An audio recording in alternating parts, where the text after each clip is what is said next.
So now you've chosen your market, you've chosen your location, you know exactly what you're investing in and where you are investing. A couple tips that I like to offer people, for example, when they're choosing their location or they're looking into a new location, is the Walmart and Costco method.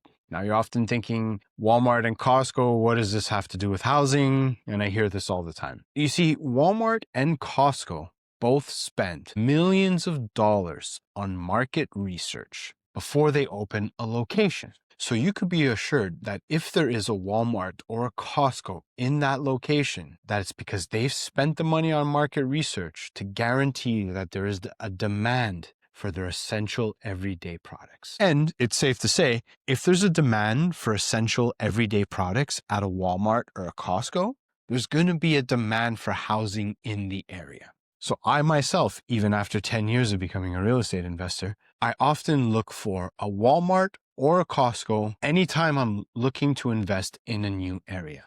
I want to know how far is that store from my front door if I were to buy this property. Now, there's another face to that Walmart and Costco method. If we look at the physical locations themselves, Walmart versus Costco, Costco will have larger warehouses and fewer locations, where Walmart will have smaller stores but more locations. Your real estate investment strategy could be exactly like that.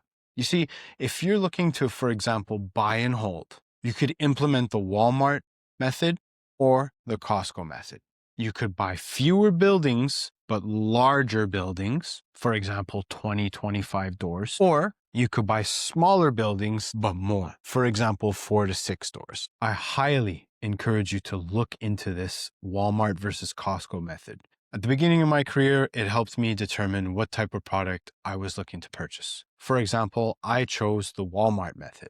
Smaller buildings, more locations, versus larger buildings, fewer locations. Now, these buildings range between 3 to 6 units. They could go as up to 8 if you'd like. And I have colleagues and partners of mine who operate through the Costco method. They buy larger buildings, but fewer locations. So whenever you're looking to venture out into the buy and hold world, and you're looking to look at a new area or location, think about the Walmart and Costco